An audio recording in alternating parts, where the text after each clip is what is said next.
The Lantern Man. My name's Ranger Alex Warren, U.S. Forest Service. I've spent most of my adult life posted in national parks across the country, but the story I'm about to tell you happened during my time in the Cascades, Washington State. You hear plenty of rumors working this job. Cryptids, ghosts, missing hikers, even serial killers stalking the trails. Most of it's nonsense, campfire fodder, but every once in a while, something comes along that sticks in your head. That something for me was the Lantern Man. The first sighting. It was late October, edging into winter, when I was assigned a night patrol along one of the more isolated trails, Cascade Ridge Loop. It's an 11-mile circuit cutting through thick pine and cedar with only 2 access points. The trailhead near the ranger station and another parking lot miles away. No campgrounds, no rest stops. Nobody was supposed to be out there after dark, but there had been reports. Over the past 2 months, we'd logged 4 separate cases of hikers vanishing without a trace. Each one had been last seen somewhere near Cascade Ridge. Their cars were still at the trailhead, gear scattered along the path. No blood, no struggle. They'd simply walked off and never returned. That night, I grabbed my flashlight, radio, sidearm, and hit the trail. My job was to make sure nobody else had wandered up there after sundown. It was just past midnight when I saw the light. At first, I thought it was another ranger. A lantern bobbing between the trees up ahead, warm and golden compared to my harsh white LED. But there weren't supposed to be any other patrols that night, and no ranger I knew carried an old-fashioned oil lantern. I called out, "Hey, park's closed. You need to head back." The lantern didn't stop moving. It swung slowly, left to right, like the person holding it was searching the ground. "Sir," I shouted again, "this area is restricted after dark." Still no response. When I pushed forward, breaking through the undergrowth, I realized something that made my stomach turn. There was no one holding the lantern. The light bobbed in midair 6 feet off the ground, as steady as if it were suspended on a hook. I froze. My first instinct was that my eyes were playing tricks. Maybe a camper had left something burning. But then the light shifted. It turned toward me like a head swiveling. And that was when I saw him. A man pale as bone, standing just outside the glow. His clothes were old, tattered wool coat, suspenders hanging loose, boots half rotted. His face was all shadow, except for the shine of 2 eyes reflecting the lantern's glow. He raised a hand and gestured toward me, beckoning. The search. I'll be honest, I nearly bolted right there, but protocol kept me rooted.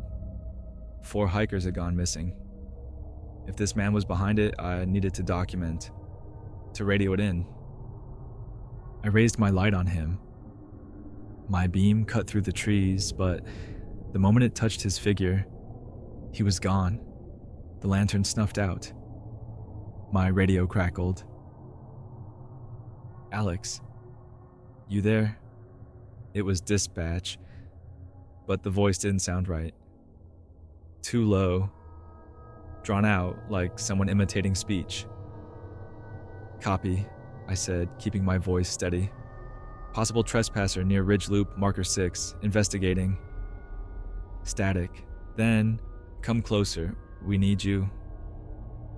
I turned my radio off. The lost trail.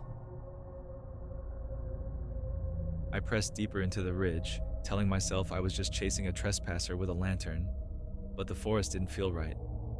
The air was heavy, thicker than it should have been. My boots crunched over pine needles, but the sound echoed unnaturally, as though the trees were hollow. That's when I noticed the trail markers. Cascade Ridge is well marked. Orange reflectors nailed to trees every 100 yards. But now the markers were wrong. Some pointed left when they should have pointed right.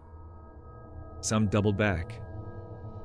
And one had been nailed upside down, glowing faintly in my flashlight like it was wet. I wiped my glove across it. The whole thing was slick with blood. A low glow flared in the distance. The lantern again. I followed. The victims. The trail led me into a clearing I'd never seen before, and I knew the ridge like the back of my hand. At the center of the clearing was a tree, massive, gnarled, older than anything else in the forest. And hanging from its branches were lanterns. Dozens of them. Each one swayed on invisible hooks, glowing faintly, casting shifting light across the clearing. And below those lanterns lay the missing hikers. At least what was left of them. Their bodies were seated upright in a circle around the tree, hands clasped on their knees, eyes wide and glowing faintly like coals. Their mouths hung open, and from each mouth a thin wisp of smoke drifted upward, feeding the lanterns above. I staggered back, bile rising in my throat. My boot cracked a branch underfoot. All at once, the hikers turned their heads toward me. Every single one. And standing between them, rising from the roots of the tree, was the lantern man. The chase. His face was clear now. It wasn't human. Skin stretched too tight across bone, teeth too long, too sharp, eyes like wet glass. The lantern light flickered across him, but his body didn't cast a shadow. He stepped forward, raising a pale hand. The lanterns hanging above flared bright, and the hikers stood moving stiffly, their eyes locked on me. I ran. Branches whipped at my arms as I crashed back through the trees. My lungs burned, every instinct screaming to keep moving.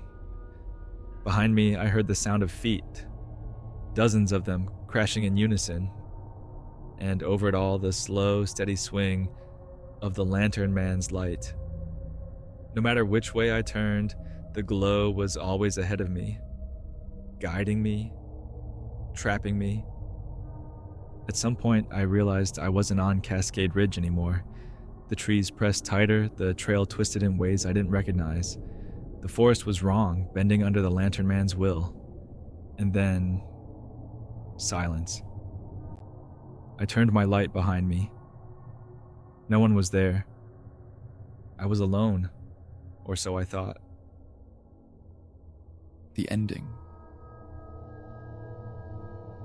I stumbled out of the tree line just before dawn. I don't know how I made it back.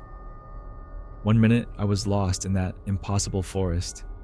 The next, I was spilling out onto the gravel lot near the station, shaking and half delirious. They found me an hour later, collapsed by my truck. I filed my report. Left out the impossible parts, of course. Wrote it up as trespasser interference, possible cult activity. My supervisor raised an eyebrow but didn't push. Maybe he'd heard the rumors too. Because here's the thing. Cascade Ridge Loop is closed now. Officially, it's due to hazardous trail conditions. But every ranger knows the truth. At night, when the fog rolls in, you can still see him out there. A pale man holding a lantern swinging slowly between the trees, calling you, and if you follow, you never come back. Whispers in Firewatch Tower 6. My name is Ranger Daniel Briggs. I've worked out of Mount Sterling National Forest for 6 years. It's not the busiest park in the system, but it's beautiful. Miles of dense Appalachian woods, valleys that flood with fog at dusk, and peaks so high, they seem to scrape the sky. There are 5 Firewatch towers scattered across the forest. 5 official towers, that is. The story I'm about to tell you is about Tower 6. The assignment. It was late summer when the call came down. A storm had rolled through the previous week, and lightning strikes had sparked 2 separate wildfires across state lines. The Forest Service was on high alert. My supervisor asked me to man Tower 3 overnight. Routine. The tower had a good vantage point over the northern ridge, where lightning had been thickest. So why did I find myself climbing the steps of a 6th tower that wasn't on any map? I'll explain. I started my shift around 7 p.m. Pack, lantern, radio, thermos of coffee. By midnight, the forest was quiet. I'd swept the horizon with binoculars a dozen times, looking for telltale plumes of smoke. That's when the radio crackled. Not with dispatch. Not with another ranger. Tower 6, status check. I frowned. Say again? Identify. Tower 6. Do you see it? The line went dead. I tried to shake it off. Radios bleed frequencies sometimes. Could have been CB chatter. But then, through the fog rolling over the ridge, I saw a light. A tower's lantern. Except, it was coming from a section of the forest where I knew there wasn't a tower. At least, not one recognized by the service. The ascent. I don't know what compelled me, but I had to see it for myself. I hiked down from Tower 3, crossed the ridge and pushed into the trees. Sure enough, after 2 hours of hiking in circles, I came into a clearing. And there it was. Firewatch Tower 6. 30 feet tall, wood half rotted, metal bolts rusted orange with age. But the lantern at the top glowed steady, warm, inviting. The steps creaked under my boots as I climbed. When I reached the cabin, I was met with the smell of mildew and dust. Inside were all the usual furnishings: a desk, a logbook, binoculars on a tripod, even a map pinned to the wall. But the logbook was wrong. The first entry was dated 1947. The logbook. I flipped through the pages, each one in the same neat handwriting. Day after day, year after year, a ranger named M. Kavanaugh wrote detailed notes about smoke sightings, animal migrations, weather patterns. But the entries grew strange after 1963. Heard voices below the tower at 2 a.m. No hikers scheduled. Did not respond. The forest is changing. Trails do not lead where they should. Markers doubled back. Someone is rearranging them. I no longer see the other towers at night. Only mine. Only Tower 6. The final entry was scrawled so violently, the pen tore the paper. It whispers to me now. The forest itself. It says I belong here. I cannot leave. That's when the radio on the desk crackled to life. Tower 6. Status check. The voices. I should have left right then, but instead, I picked up the receiver. This is Ranger Briggs. Who am I speaking to? Silence. Then, you see it now. You're in the right place. The voice wasn't one. It was many, layered together, overlapping whispers. Some high-pitched, some guttural. Men, women, children, all speaking in unison. I dropped the radio. From outside the cabin window, the fog pressed against the glass like a living thing. Faces swirled in it, stretched, distorted, mouths opening and closing in silent screams. And then the light in the tower went out. The long night. Panic set in. I fumbled for my flashlight, but the batteries sputtered. Only the faint glow of the moon filtered through the fog. That's when I heard the footsteps. Slow, deliberate, climbing the stairs. I backed into the far corner, sidearm drawn. My heart hammered in my chest. The footsteps stopped just outside the cabin door. And then, a knock. 3 sharp raps. "Who's there?" I shouted. Silence. Then a whisper, right against the wood. "Let us in." The knob began to turn, though I hadn't unlocked it. The door shuddered as unseen hands pushed against it. I shoved the desk in front, bracing it with my weight. For hours, the whispers circled the cabin. Sometimes outside the windows, sometimes right behind me, though the room was empty. At one point, the logbook flipped open on its own, pages tearing as they turned. Words appeared on the paper, scrawled in fresh ink. "You belong to the tower." The escape. I don't remember passing out, but at some point, I woke to silence. The lantern was lit again, filling the cabin with soft glow. The door stood open, and the staircase below was gone. Where the stairs had been was only open air, the tower suspended impossibly above endless fog. No ground, no trees, just white void. I screamed for help. My voice vanished into the fog like it had been swallowed. And then, the radio crackled one last time. Tower 6, status check.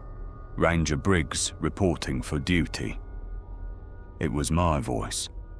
My exact voice. The aftermath. I don't remember leaving. One moment, I was trapped in that impossible tower, and the next, I was stumbling out of the woods at dawn, uniform torn, face scratched, logbook still clutched in my hand. When I brought the book to my supervisor, the pages were blank, every single one. Tower 6 doesn't exist on any map. Officially, there are only 5 towers in Mount Sterling. But I know what I saw. And sometimes, when the fog is heavy, I swear I see a lantern burning on a distant ridge where no tower should be. The whispers call me still, and one night, I'm afraid I'll answer. The thing in Black Hollow Campground. My name's Ranger Mason Keller. I've worked Black Hollow for 4 years. It's not the kind of park that makes postcards. No sweeping cliffs or glittering lakes. Just dense pine forest, crumbling trails, and an old campground that hardly anyone uses anymore. We keep the campground open mostly for locals and stubborn backpackers. But truth be told, it's falling apart. Graffiti on the picnic shelters, rusted grills, and a bathhouse that smells like mold no matter how much bleach we pour into it. And yet, it's where I spent the longest night of my life. The call-in. It started with a complaint. A couple had called the ranger station saying someone, or something, was prowling the tree line near their tent. Said they heard heavy footsteps, like a man, but when they shouted, no one answered. Normally, I'd chalk that up to raccoons, or maybe a black bear nosing around. But they sounded genuinely scared, and Black Hollow had a history. Stories passed down, ranger to ranger, things you don't put in the handbook. I grabbed my flashlight, radio, and service pistol and drove the trailhead jeep down to the campground.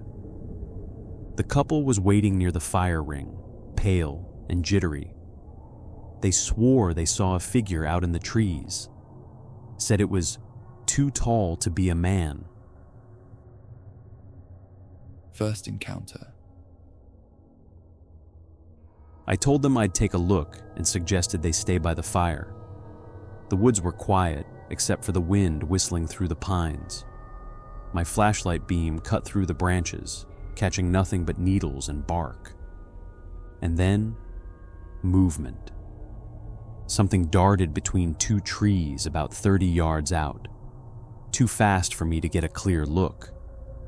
I called out, "This is Ranger Keller. Step out where I can see you." No response.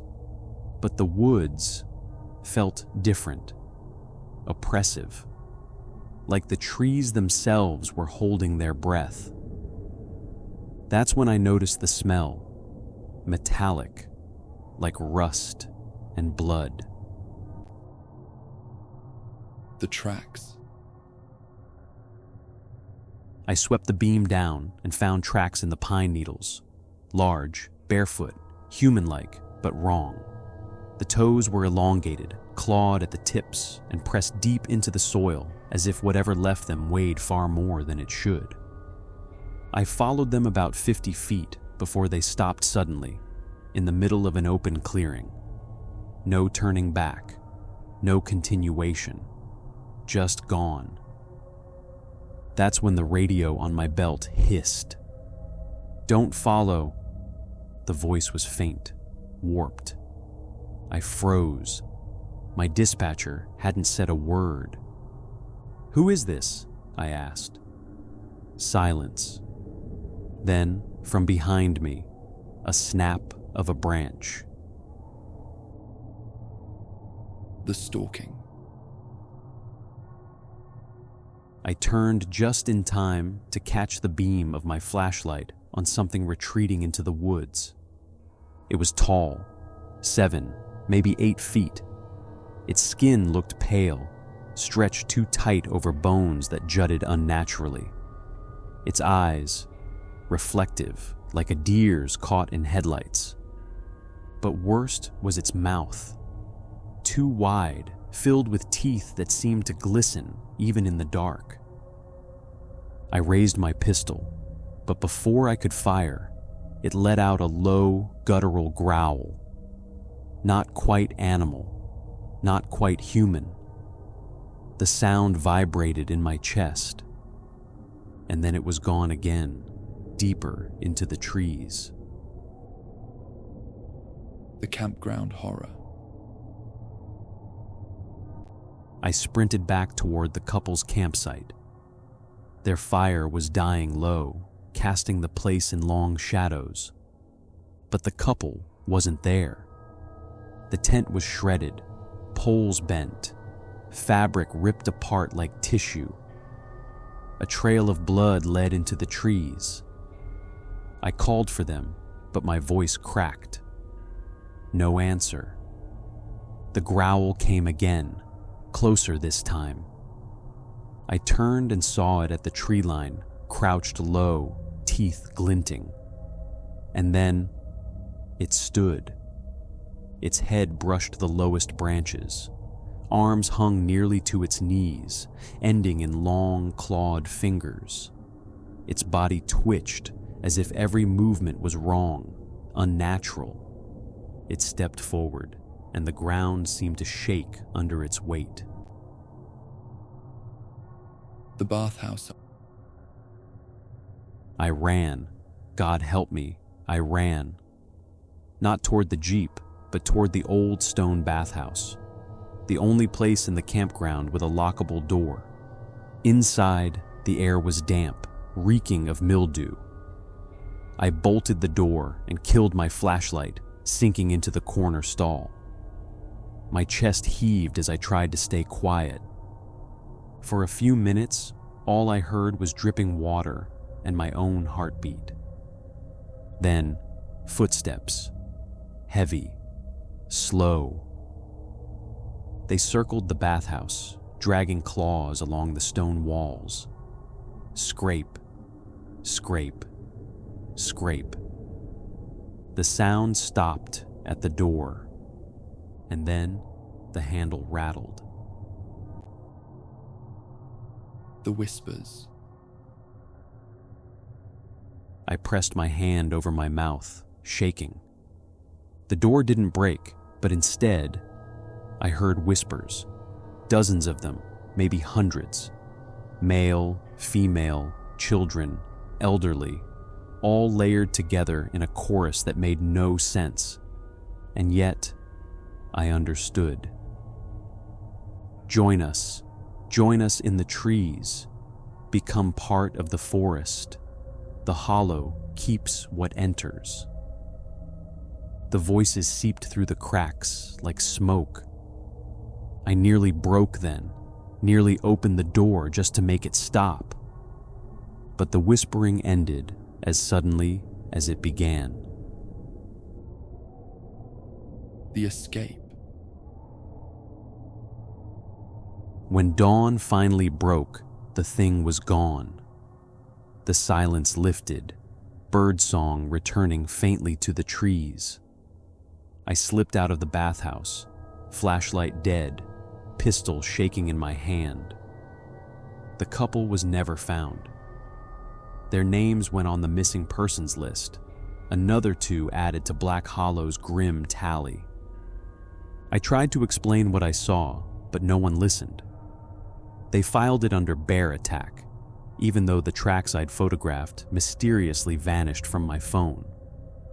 But I know what I saw, and at night, when I patrol near the hollow, I sometimes hear it again.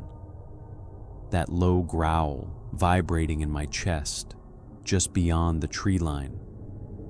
Watching, waiting. The hollow doesn't give back what it takes. The vanishing trail at Pine Barrens Overlook. My name's Ranger Dana Holloway.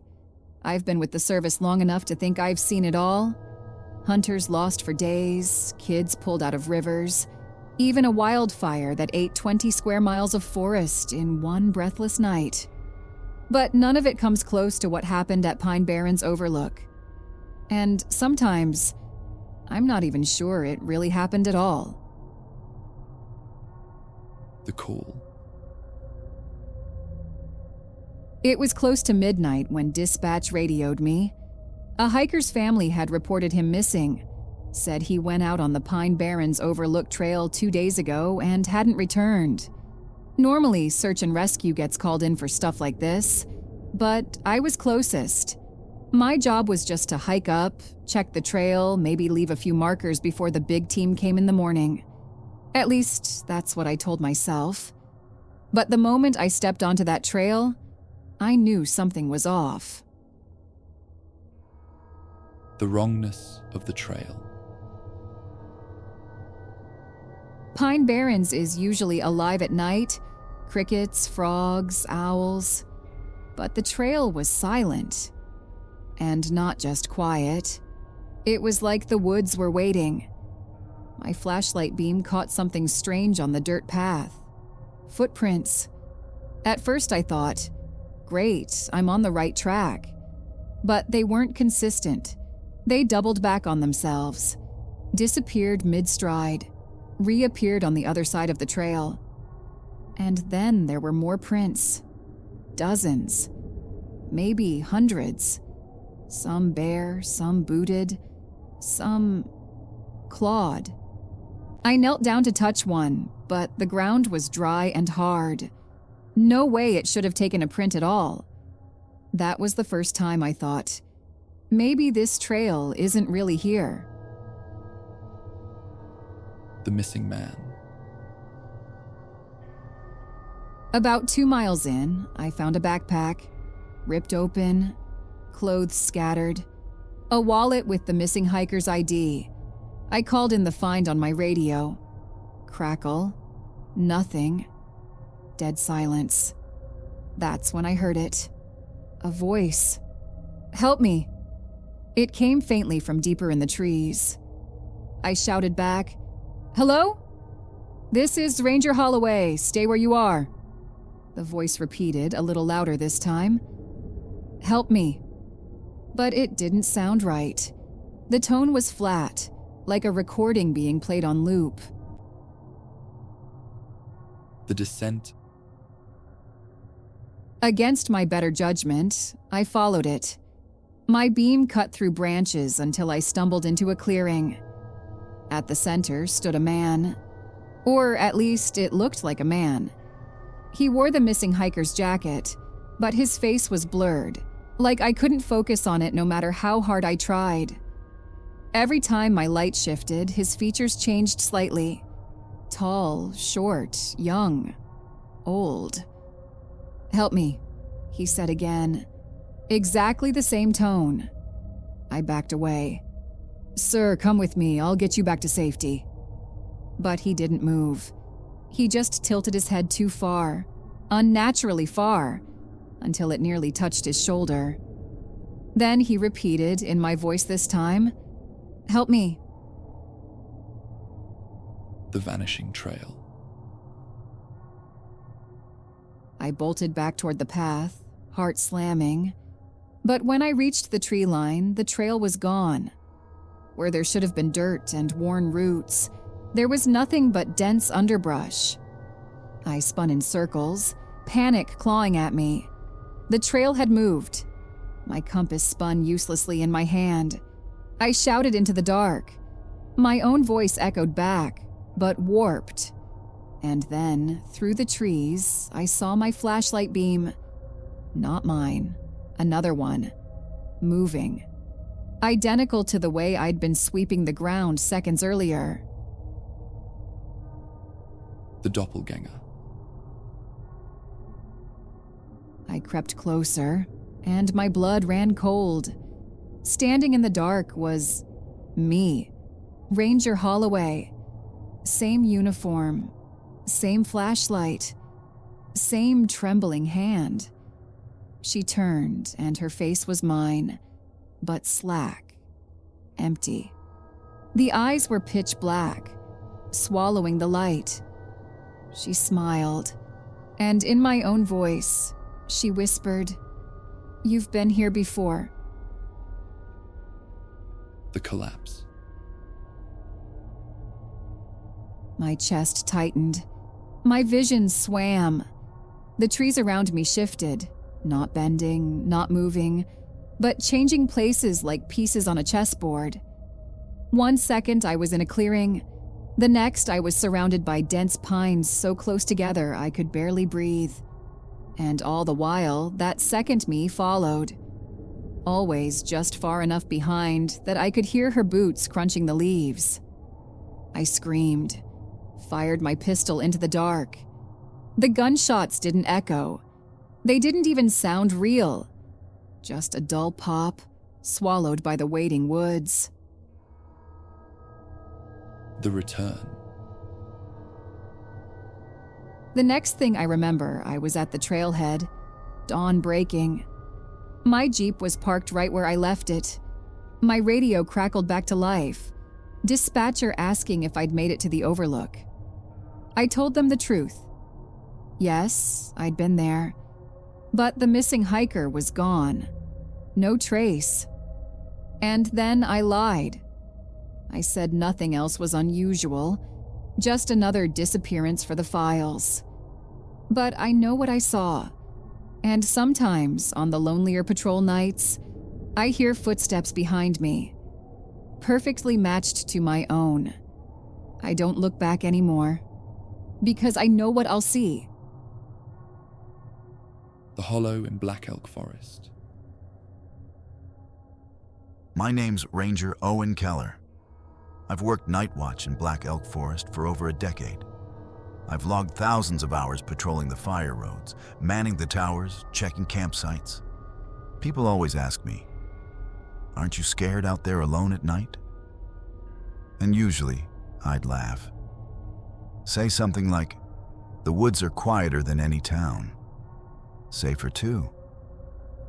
But that was before the hollow. The first signs. It began on a Tuesday in late October, the kind of night when the fog sits low and every tree seems twice as tall in the dark. I was assigned to patrol Section 12. Nobody liked Section 12. The old-timers called it the Hollow. Supposedly, decades ago, a wildfire swept through there, burned so hot it sterilized the soil. Nothing really grows back in that patch. Just skeletal trees, leafless even in spring. When you walk into it, the forest sounds die away. No birds, no crickets, just the scrape of your boots on brittle dirt. That night, as soon as I crossed the boundary into the hollow, I felt it. That wrongness, like the woods were holding their breath. And then I found the first carcass, a deer, its ribs opened wide like a book. No blood, no signs of struggle, just emptied. And that was only the beginning. The whispers. I radioed it in, but static chewed up my words. I gave up and kept moving, figuring I'd log it later. The trail narrowed between the burnt trees. My flashlight caught strange patterns in the dirt, not paw prints, not hooves. Long streaks, like something heavy had been dragged. That's when I heard it. A whisper. Not the wind, not branches rubbing. A voice. Owen. My blood iced over. Nobody out here should have known my name. I swept my beam through the trees, but there was nothing. Just more ash-colored trunks, leaning like gravestones. The campsite. Half a mile in, I stumbled on a campsite. At least what used to be one. A torn tent sagged against a tree. Sleeping bags were ripped open. A lantern still hung from a branch, swinging gently, though there wasn't a trace of wind. Scattered in the dirt were bones, not human, animal, small ones, cracked and sucked dry. But what froze me was the fire pit. The ashes were still warm, and pressed into the dirt beside it was a handprint. Too long, too thin. The hollow thing. The whisper came again, louder this time. Owen. And from the trees, something stepped into the beam of my flashlight. At first, I thought it was a man. Tall, rail-thin, wrapped in rags. But as the light hit it, I saw the truth. Its skin clung too tight to its bones. Its jaw unhinged, wider than it should, teeth like broken glass, and its eyes, hollow pits that reflected my own face back at me, distorted, grinning. It didn't lunge, didn't attack, it just watched. Then it whispered again. Only this time, it wasn't my name. It was my thoughts. The words I'd been thinking only seconds before. Run. The flight. I stumbled backward, pistol drawn, but my hands shook too hard to aim. The creature tilted its head, almost curious, then melted back into the trees. But it didn't leave. I heard it circling me, branches snapping, whispers rising. Sometimes my name, sometimes phrases I'd never spoken aloud. Memories from years ago, things it should never have known. I bolted down the trail, but the path shifted. The hollow doesn't let you out once you're in. Every landmark I passed, the campsite, the carcass, the bent tree, repeated, over and over, like I was running in a loop. And each time, the thing was closer. The tower. By some miracle, I burst from the hollow's dead patch and saw the silhouette of Firewatch Tower 9, my tower. I sprinted up the stairs 2 at a time, slammed the door shut, and shoved the bolt into place. Inside, I collapsed onto the floor, sucking air like I'd drowned. But when I looked up, the lantern on my desk was already lit. And in the glass, I saw my reflection. Except it wasn't me. It smiled when I didn't. The aftermath. Morning found me slumped against the door, pistol still in my lap. My supervisor showed up, furious, asking why I hadn't reported in. I tried to explain, but he just frowned. Said there was no record of a call to Section 12. Said Tower 9 had been abandoned for years. When I led him there to prove it, we found the structure collapsed, half swallowed by vines and rot. But I know I was there. And sometimes, when I look in mirrors too long, I see it again. That version of me, smiling, waiting. The hollow doesn't let go. Not ever.